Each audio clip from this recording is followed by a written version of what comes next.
آج کا خطبہ جمعہ، آج کا موضوع، آج کا ٹاپک کبیرہ گناہوں سے بچنا اور اپنے آپ کو رب تعالیٰ کے فرما بردار بندوں میں شامل کرنے کے بارے میں ہے۔ احباب ذی وقار، انسان پیدا ہوا تو اس پہ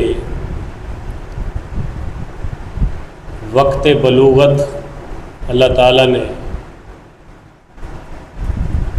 بالغ ہونے پہ اس کو مکلف فرما دیا، اپنے حقوق اور اپنے بندوں کے حقوق، اپنے حقوق نماز، روزہ، حج، زکوٰۃ اس پہ لازم کر دیے، اور بندوں کے حقوق میں والدین، اساتذہ، ہمسائے، رشتہ دار، اولاد، بچے، ان کے حقوق رکھ دیے۔ معاملات میں اس کو معاملہ سیدھا رکھنے کے بارے میں ارشاد کیا۔ اخلاقیات میں گالم گلوچ، غیبت، جھوٹ، چغلی، ان سے منع کیا گیا۔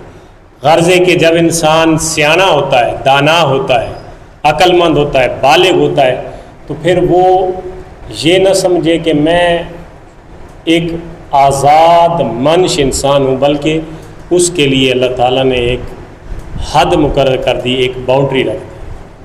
اب اس کے اندر اندر وہ چلتا رہے گا تو وہ اللہ کے فرما بردار بندوں میں ہوگا۔ اگر اس کو پھیلانگے گا، اس کو توڑے گا، ان حدوں کو پامال کرے گا تو وہ نافرمانوں میں شامل ہوگا۔ جو آیہ کریمہ میں نے تلاوت کرنے کا شرف حاصل کیا وہ قرآن کریم کی سورۃ النساء کی آیت نمبر 31 کی میں نے تلاوت کی ہے۔ آیہ نمبر 31 میں 31 میں اللہ تعالیٰ نے ایک بہت خوبصورت جملہ، کوٹ، بات ذکر فرمائی، اور وہ بات ہم جیسے گناہ گاروں کے لیے بڑی حوصلہ افزا ہے اگر ہم سمجھے تو۔ کریم رب نے ارشاد فرمایا، ان تجتنبوا کبائر ما تنہون، اگر تم بچو گے، اجتناب کرو گے کبائر، کبیرہ، بڑے گناہوں سے، اگر تم ان تجتنبوا، اگر تم بچ جاؤ، کبائر، کبیر کی جمع، بڑے گناہوں سے، ما تنہونا، جن سے تم کو روکا گیا ہے، جن بڑے گناہوں سے تمہیں روکا گیا ہے ان سے بچ جاؤ۔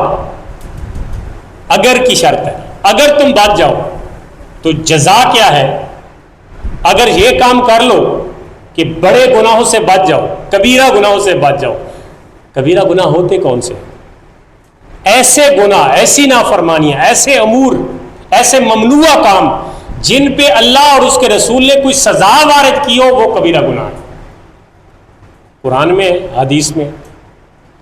لیکن یہاں پہ جو میں آج گفتگو کروں گا وہ 7 بڑے جو حدیث میں ذکر ہے ان کے بارے میں۔ ویسے کبیرہ گناہوں کی تعداد 7، 8، 9، 40 اور 700 تک لکھی گئی، لیکن جو میجر زیادہ حدیثوں میں جو ذکر کیا گیا وہ 7، 8 کی تعداد، وہی آج ڈسکس کریں گے۔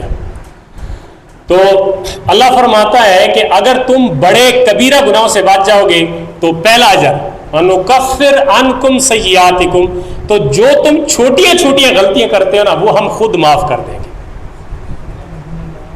پہلا اجر۔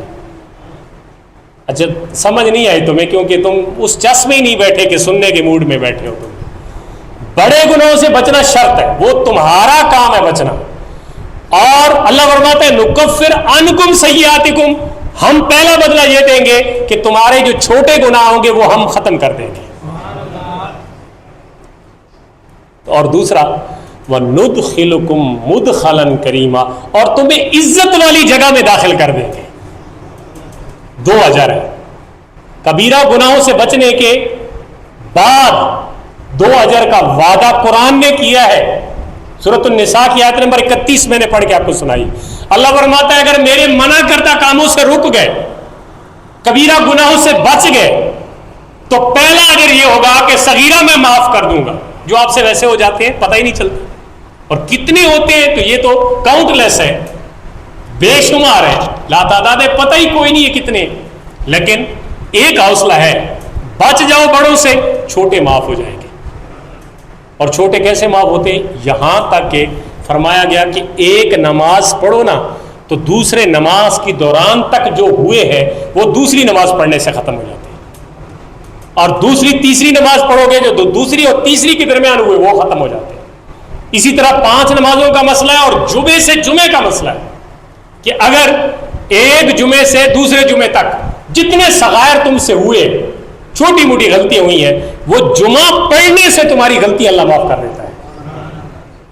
اور ہم جمعے کے ساتھ جو سلوک کرتے ہیں وہ ہمیں پتہ ہے، پرواہ کوئی نہیں. ہزاروں بندے بیٹھے ہوئے ہیں باہر، تھڑوں پہ بیٹھے ہوئے ہیں، چھاؤں پہ بیٹھے ہوئے ہیں، کھیلوں میں لگے ہوئے ہیں، جمعہ ہے گزر جاتا ہے، کوئی سمجھ نہیں لگتی.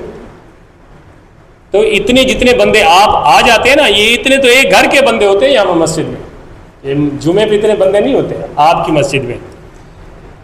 میں تو خیر 700-800 کے مجمع میں جمعہ پڑھاتا تھا، مجھے تو بڑی مشکل سے ایڈجسٹ کیا میں نے اپنے آپ کو یہاں پہ. تو جمعے سے جمعے کے درمیان جو بندہ صغائر جس کے بچ گئے تو جمعہ پڑھنے سے معاف ہو جاتے. اور ایک دوسری بات اللہ فرماتا ہے عزت والی جگہ کون سی ہے؟ عزت اور بلندی کی جگہ جنت ہے. کیا ہے؟ اللہ فرماتا ہے وَنُدْخِلُكُمْ مُدْخَلًا کریما، ایسی کریم عزت اور بلند جگہ میں داخل کریں گے جو لوگ طلب کرتے رہتے ہیں. تو یہ اجر ہے کبیرہ گناہوں سے بچنے کا. چھوٹی سی غلطی ہے. ایک چھوٹا سا موضوع میں نے لیا ہے تاکہ آپ کو جو ہے وہ سمجھا سکوں، اور ہم اس کو سننے کے بعد ہم اس قابل ہو جائیں کہ ہم ان سے بچ جائیں اور اپنے آپ کو اللہ کے رستے کی طرف موڑ دیں. یہ مقصد ہے. حدیث پاک میں ہے کہ جب بندہ گناہ کرتا ہے، غلطی کرتا ہے، گناہ کرتا ہے، تو اس کے دل پہ ایک سیاہ داغ لگ جاتا ہے، کالا. شالا دل کالا نہ ہوئے، منہ کالے دی خیر ہے. کالا داغ لگ جاتا ہے جب بندہ گناہ کرتا ہے. اب اس کے بعد اس کا حل ہے. حل یہ ہے کہ اگر بندہ اس گناہ سے توبہ کرے، سچے دل سے معافی مانگے، تو وہ جو داغ لگا تھا نا دل پہ وہ مٹ جاتا ہے، اللہ ختم فرما دیتا ہے. اور اگر بندہ توبہ نہیں کرتا، استغفار نہیں کرتا، معافی نہیں مانگتا، تو وہ جو ایک نقطہ لگا ہے وہ بڑھتا رہتا ہے اور اتنے وقت تک کہ جب مکمل دل سیاہ ہو جاتا ہے تو پھر بندے کے سامنے گناہ نہیں رہتا، پھر بندہ گناہ کو گناہ سمجھتے ہی نہیں. اور اب کی ہماری جو حالت ہے نا، سچویشن، وہ تقریباً اس رستے پہ آ گئی ہے. ہم پتہ ہی نہیں ہے ہر بات کا دوش، ہر بات کا بوجھ، ہر بات کا الزام حکومت پہ.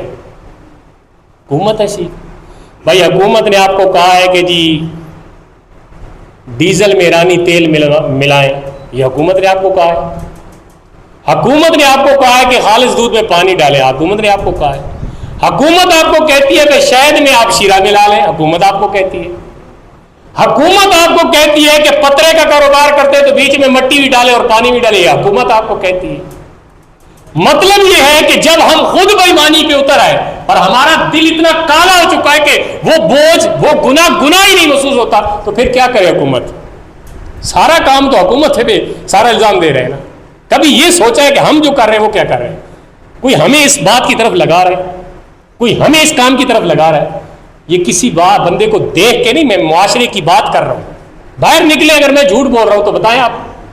باہر نکلے آپ دکاندار تاجر سے بات کر کے دیکھیں، وہ آپ کو 100 ملاوٹ کی 100 دلیلیں دے گا، ملاوٹ کی 100 دلیلیں دے گا. حرام کمانے سے بہتر ہے بندہ حلال کا تھوڑا لقمہ کھا لے. چلو بچوں میں تو وہ منتقل نہ ہونا جو خود بس اللہ مان والفیس. تو بندہ جب گناہ کرتا ہے تو دل پہ ایک سیاہ داغ لگ جاتا ہے, اور جب اس گناہ کی معافی مانگتا ہے تو وہ داغ, وہ کالا دھبا ختم ہو جاتا ہے. اور اگر نہیں مانگتا اور کرتے چلا جاتا ہے تو جو اس کی انتہا ہے وہ یہ ہے کہ انسان کا دل سیاہ ہو جاتا ہے اور پھر انسان کو گناہ لگتا ہی نہیں ہے. اور یہ انسان کی ذلت کی انتہا ہے. اس سے آگے اور کوئی ذلت نہیں ہے کہ انسان غلطی کر رہا ہے, گناہ کر رہا ہے, پتہ ہی کوئی نہیں, احساس ہی کوئی نہیں ہے. گناہ پہ اصرار یہ سب سے بڑی ذلت ہے, گناہوں پہ اصرار. معافی اللہ کا گھر ہے, اللہ تعالیٰ دینے والا, وہ پوری کروڑوں اربوں خربوں کی مخلوق کی غلطیاں دیکھ رہا ہے, بصیر ہے, دیکھ رہا ہے, لیکن معاف کر رہا ہے. اس کی شان تو دیکھیں نا, معاف کرنے کی کتنی بڑی شان ہوگی کہ اتنی کروڑوں دنیا کے غلطیاں معاف کر رہا ہے, دیکھ بھی رہا ہے, لیکن اس کے باوجود کبھی کبھار تھوڑی سی ٹچکر لگتی ہے, کبھی کبھار, لیکن انسان کو اللہ تعالیٰ ہر موقع پہ موقع دیتا ہے. تو یہ, اور دوسری بات, جب بندہ ایک جمعہ چھوڑ دیتا ہے تو اس کا آدھا, یعنی دل کو 3 حصے میں تقسیم کرے نا, تو ایک حصہ اس کا کالا ہو جاتا ہے ایک جمعہ چھوڑنے سے بغیر کسی وجہ کے. دوسرا جمعہ چھوڑتا ہے تو 2/3 دل کالا ہو جاتا ہے, 2 حصے کالے ہو گئے. تیسرا جمعہ چھوڑتا ہے تو پورا دل کالا ہو جاتا ہے, اور اس کے بارے میں حدیث میں ہے کہ خاتم اللہ علی قلوبہم, ان کے دلوں پہ مہر لگ جاتی ہے. توفیق نہیں ہوتی. اب جو نہیں آتے نا, یہ کوئی کمال نہیں, ان کو توفیق ہی نہیں ہے. وہ شیطانیت میں اتنے رچ گئے ہیں, وہ ہوائے نفس میں اتنے آگے بڑھ گئے ہیں, ان کو توفیق ہی نہیں ہے. اور یہ آپ غور سے یہ بات سنیں اور سمجھائیں بے نمازیوں کو کہ 3 جمعے لگاتار چھوڑنے سے دل مردہ ہو جاتا ہے اور کالا ہو جاتا ہے سارا دل. اور نمازوں کی اسی طرح میں نے آپ کو بتایا. اللہ تعالیٰ ہم سب کو اپنے حفظ و امان میں رکھے اور ہمارے دلوں کو سیاہ ہونے سے بچائے. وہ احمد شوقی کا شعر ہے نا, عربی کا شاعر ہے مصر کا, تو وہ کہتے ہیں الناس صنفان, لوگ 2 قسم کے ہوتے ہیں. الناس صنفان, لوگ 2 قسم کے ہوتے ہیں. موتا فی حیاتہم, ایک وہ جو زندہ مردہ ہوتے ہیں, زندہ ہوتے ہیں, وہ والے مردہ نہیں جو چارپائی پہ اٹھا کے قبر میں ڈالتے, وہ نہیں ہوتے, زندہ ہے, چل بھی رہے ہوتے ہیں, کھا بھی رہے ہوتے ہیں, پہن بھی رہے ہوتے ہیں, بول بھی رہے ہوتے ہیں, دیکھ بھی رہے ہوتے ہیں. لیکن احمد شوقی کہتا ہے وہ ہوتے مردہ ہے. کیوں؟ اللہ کا جو نور ہوتا ہے نا, ان سے ختم ہو چکا ہوتا ہے, چھن جاتا ہے. اور دوسرا وَآخِرُهُ بِبَطْنِ الْأَرْضِ أَحْيَاءٌ, دوسرے وہ لوگ ہیں جو ہیں تو زمین کے اندر لیکن ہیں زندہ, ہیں زمین کے اندر, چلے زمین کے اندر گئے لیکن ہیں زندہ. انہوں نے کام بڑے اچھے کیے. آج لوگ سٹیجوں پہ ان کا نام لے لیتے ہیں, آج لوگ ان کو پیر و مرشد کہہ دیتے تھے, آج لوگ ان کی تعلیمات کو آگے چلا دیتے ہیں. تو ہیں تو زمین کے اندر لیکن ہیں زندہ, اور دوسرے وہ جو زمین کے اوپر ہے لیکن ہیں مردہ. تو ان لوگوں میں شمار کریں جو زمین کے اوپر ہوں اور ہوں زندہ, مردہ نہ ہو. مردہ ظاہر ہے وہ ہے جن کے دل مردہ ہو چکے ہیں. اور دل مردہ کیسے ہوتے ہیں؟ جب یاد الہی سے غفلت ہو جائے, نمازوں سے دوری ہو جائے, جمعوں کی جناب غیر حاضری ہو جائے, تو پھر دل مردہ ہو جاتے ہیں. تو جب اللہ تعالیٰ, نبی پاک صلی اللہ علیہ وسلم نے ارشاد فرمایا اللہ تعالیٰ کے کچھ فرائض ہیں اللہ تعالیٰ کے, ان کو ضائع نہ کرو. فرائض کون سے ہیں؟ نماز فرض ہے, جمعہ فرض ہے, زکوٰۃ فرض ہے, حج فرض ہے, روزہ فرض ہے. یہ فرائض ہے, ان کو ضائع نہ کرو, چھوڑو نہیں, یعنی ان کی کوتاہی نہ کرو. اور کچھ ایسی چیزیں ہیں جو اللہ نے حرام کی ہیں, منع کی ہیں, ان سے رکو, ان کو جانو کہ یہ حرام ہے. صرف حرام کہنے سے نہیں ہے, ان کو جانو کہ یہ حرام ہے, پھر ان سے بچو. شراب حرام ہے, سود حرام ہے, بچنا ہے. صرف حرام کہنے سے تو نہیں حرام سے بچا جاتا نا, حرام سمجھنے سے, جاننے سے حرام سے بچا جا سکتا ہے. اور تیسری بات, میں کچھ اس کی حدیں ہیں, ان کو بھی جانو, نہ پھیلانگو حد. حدوں کو نہ پھلانگو جو اس نے باؤنڈریز مقرر کی ہیں، اور جن کو اللہ تعالیٰ نے تمہیں نہیں بتایا، کچھ ایسی چیزیں ہیں جو ہمیں قرآن سے نہیں ملتی، کم علمی کی بنیاد پہ نہیں ملتی، یا حدیث میں واضح اس کا ارشاد نہیں ہے، تو حدیث میں ذکر کیا گیا کہ جو تم پہ ظاہر نہیں کی گئی اس کی جستجو نہ کرو، کیونکہ اللہ نے جو ظاہر نہیں کی تو ہو سکتا ہے تمہارے حق میں وہ بہتر نہ ہو، لیکن ہم نے اس دور میں کیا کیا، فرضوں کو بھی پامال کیا، حرام کاموں کو سینے سے لگایا اور اس کی حدیں توڑ کر رکھ دی۔ اور تیسرا کیا ہے؟ تیسرا یہ ہے کہ وہ کام کر رہے ہیں جن کی ضرورت ہی نہیں ہے۔ حدیں کون سی ہیں؟ حدیں اب اللہ معاف کرے، خاکم بدہن، میرے منہ میں خاک، ایسا معاشرہ آ چکا ہے، یقین جانیے ایسی ایسی باتیں سننے کو ملتی ہیں دیور بھاوج کے ساتھ، اور نعوذ باللہ باپ بیٹی کے ساتھ منہ کالا کرنے پہ تول گیا، بھانجی بتیجیوں کا تو سیکنڈ نمبر چلا گیا، یعنی محرمات کے رشتے پامال ہو رہے ہیں، یہی تو حدیں ہیں۔ اور یہ کیوں ہوئی؟ گناہ اتنے کیے، اتنے آگے چلے گئے، واپسی کا رستہ ہی کوئی نہیں ہے۔ معافی تو مانگے نا، معافی مانگیں گے تو وہ جو سیاہی ہے وہ اترے گی، جب وہ سیاہی اترے گی تو اللہ ہدایت اور توفیق دے گا۔ یہ کبیرہ گناہ، نبی کریم صلی اللہ علیہ وسلم کی بارگاہ میں حضرت سلمان فارسی بیٹھے ہوئے تھے، تو یہ روایت کرتے اور باقی صحابہ بھی بیٹھے تھے۔ آپ نے فرمایا کہ آج کون سا دن ہے؟ صحابہ کرام نے عرض کیا، یا رسول اللہ آج جمعہ کا دن ہے، جمعے کا دن تھا، آج جمعہ کا دن ہے۔ آپ نے فرمایا اس دن میں کیا ہوا؟ اس دن میں کیا ہوا؟ اب بعض اوقات سوالن جواباً چیزیں سمجھائی جاتی ہیں۔ حضور جب سوال کرتے تو اس کا یہ مطلب نہیں، کچھ لوگوں نے وہ حدیثیں پکڑ کے لوگوں کو سنائی کہ دیکھو حضور پوچھ رہے ہیں تو لوگوں کو، حضور کو اس کا علم نہیں ہے، تو سوال پوچھنا لا علمی پہ دلالت نہیں کرتا ہوتا، سوال پوچھنا جب آگے سامع کو سمجھانے کے مطابق ہوتا ہے۔ تو حضور نے فرمایا اس دن میں کیا ہوا؟ صحابہ نے عرض کی، یا رسول اللہ اس دن میں اللہ تعالیٰ نے ہمارے باپ دادا حضرت آدم کو پیدا فرمایا تھا، بڑا دن ہے آدم۔ آپ نے فرمایا ہاں کچھ اور بھی جان لو، یہ ہوا تھا کہ جمعہ کے دن اللہ تعالیٰ نے حضرت آدم کو پیدا، اور بھی جان لو، اور کیا؟ فرمایا جو اس دن اچھے طریقے سے غسل کرے، اچھے طریقے سے غسل کرے جمعہ کے دن، اور پھر نماز جمعہ کے لیے مسجد میں آ جائے اور خاموش رہے اور خاموشی سے خطبہ سنے، غسل کرے، مسجد میں آ جائے نماز جمعہ کے لیے، خاموش رہے، خاموشی سے خطبہ سنے، تو فرمایا اس کے جو گناہ ہوئے نا پچھلے جمعہ تک وہ اللہ تعالیٰ معاف فرما دے گا۔ خاموشی سے خطبہ سننے کا مطلب یہ ہے۔ اور ہمارے ہاں خطبہ ہوتا ہے تو جو پیچھے آتا ہے نا وہ سب سے پہلی صف میں آ کے بیٹھتا ہے، جو بعد میں آتا ہے، اصلاح کی بات ہے نا، اس کو چاہیے کہ ادھر بیٹھے، اور جو پہلے آتے ہیں ان کو چاہیے کہ وہ پہلی صفوں میں بیٹھے۔ خطبے کے دوران تو چلنا، انگلی کا اشارہ کرنا، کسی کو ایسے اشارہ کر دینا بھی، یہ تو خاموشی کے خلاف ہے خطبے کے اندر، عربی خطبے کے اندر۔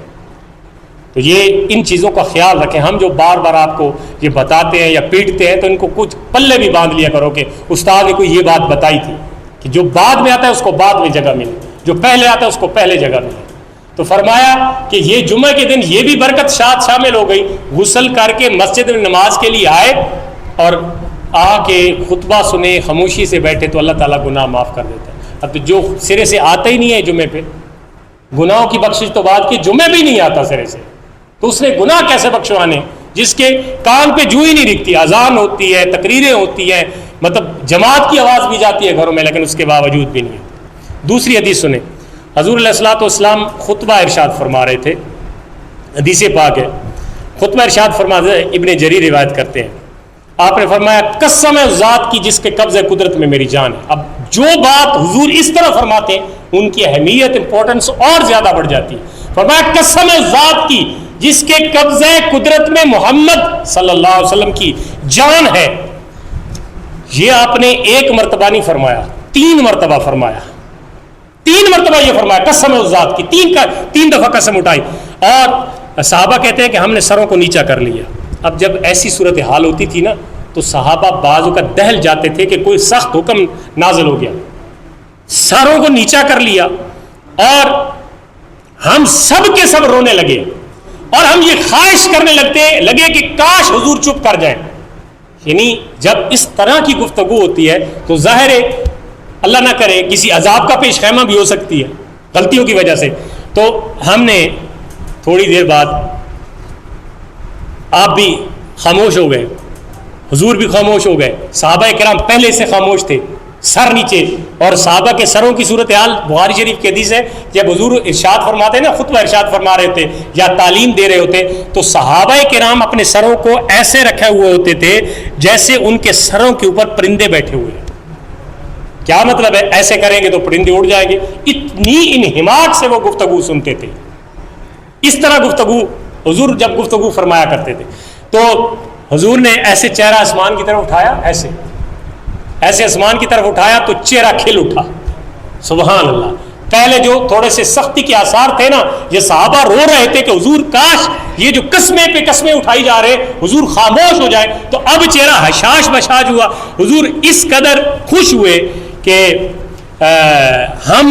حضور نے صحابہ کہتے ہیں کہ ہم نے جو حضور کے چہرے پہ خوشی دیکھی نا, اگر ہمیں کوئی سرخ اونٹ دے دیتا تو ہم اتنے خوش نہ ہوتے جتنے حضور کو دیکھ کر ہم خوش ہوئے. یعنی آقا علیہ الصلوۃ والسلام کی خوشی کو دیکھ کر ہمیں کوئی سرخ اونٹ دے دے کہ یہ لے جاؤ اور چلے جاؤ, تو جو خوشی کا جو اظہار ہم نے حضور کے چہرہ انور پہ دیکھا نا, وہ ہمیں اونٹ دیتے تو ہم نہ لیتے, بس وہ حضور کا دیدار کرتے رہتے. یہ صحابہ کرام کا عشق تھا. تو آپ نے جو بات فرمائی, یہ ساری توحید کے بعد جو آپ نے بات فرمائی وہ یہ فرمایا, جو بندہ پانچوں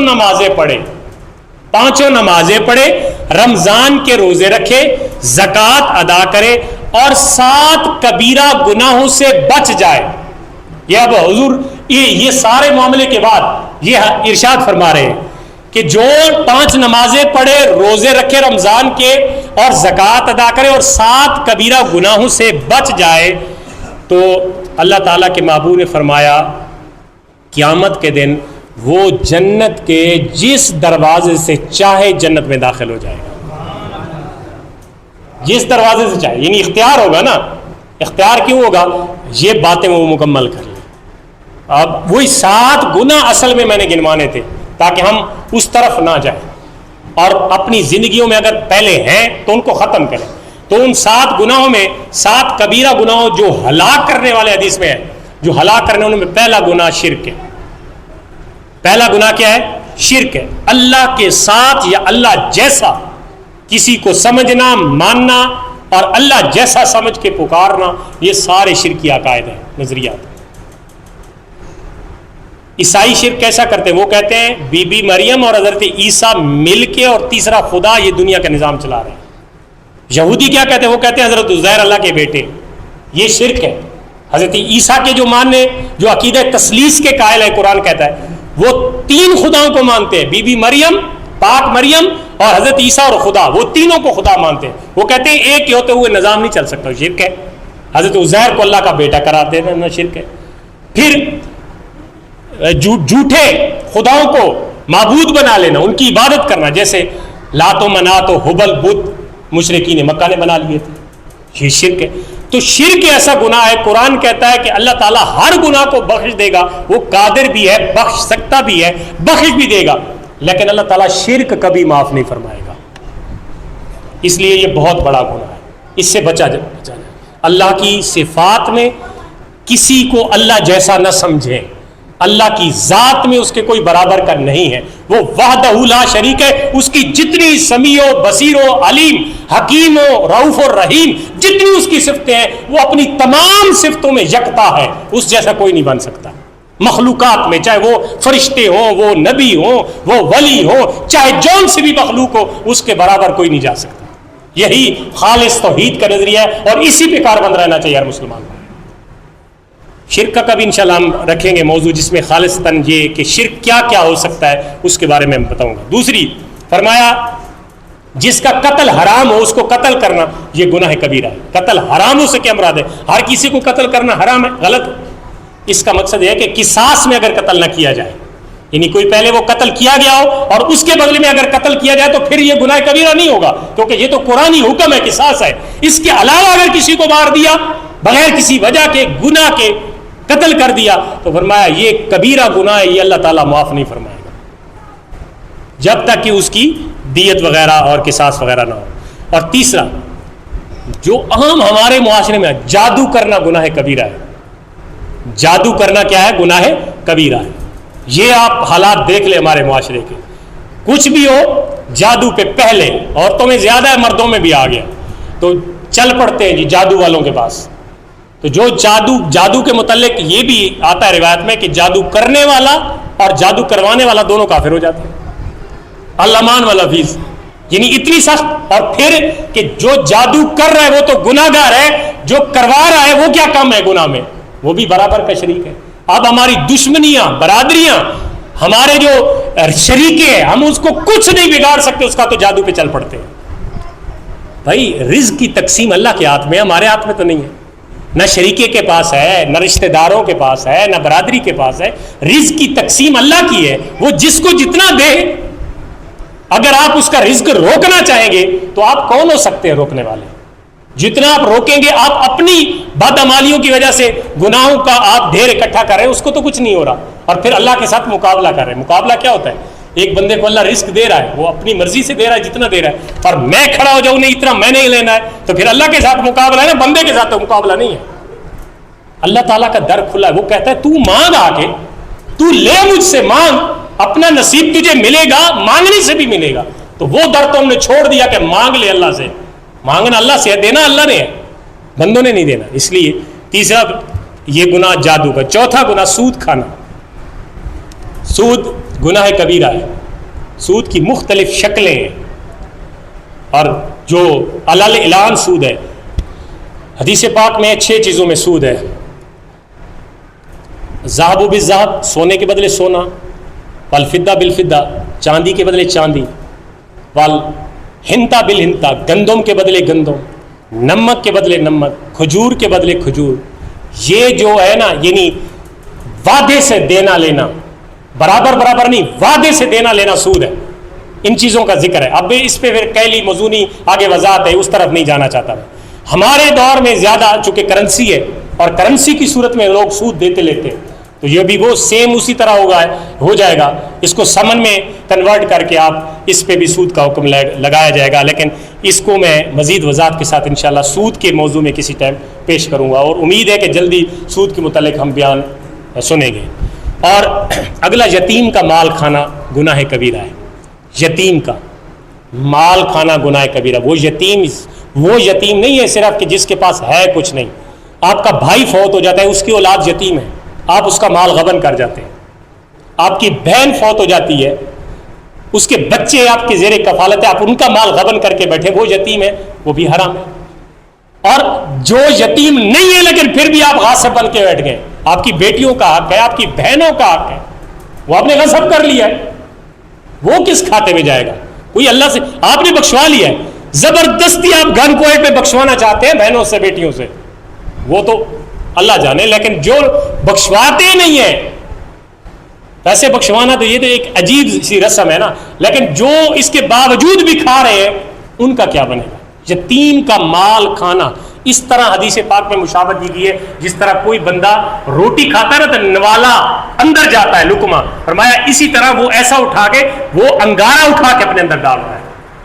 انگارہ, انما یاکلون فی بطونہم نارا. قرآن کہتا ہے کہ وہ یتیم کا مال نہیں کھا رہے, بلکہ وہ اپنے اندر آگ ڈال رہے ہیں. آگ, چونکہ آگ کی صفت جلانا ہے, وہ جلا دیتی ہے, اور ہمارے اندر کو بظاہر کو جلن کوئی نہیں ہو رہی, اس لیے ہمیں محسوس نہیں ہوا, لیکن حقیقت پہ سارا کچھ جل چکا ہے. اس لیے یہ حرام ہے, یہ گناہ کبیرہ ہے یتیم کا مال کھانا. اس کے بعد ماں باپ کی نافرمانی کرنا گناہ کبیرہ ہے. ماں باپ کی نافرمانی کرنا, ماں باپ چاہے کیسے ہی ہو, ان کی نافرمانی, وہ ان کا معاملہ ہے کہ انہوں نے اولاد کے ساتھ انصاف نہیں کیا. ان کے نظریات, ان کے اعمال ان سے پوچھے جائیں گے, آپ سے نہیں پوچھے جائیں گے. آپ سے یہ پوچھا جائے گا کہ آپ نے والدین کی خدمت کتنی کی ہے, یا ان کی کتنی فرما برداری کی ہے. اس لیے آپ پہ لازم ہے کہ آپ فرما برداری ہاتھ سے نہ جائیں.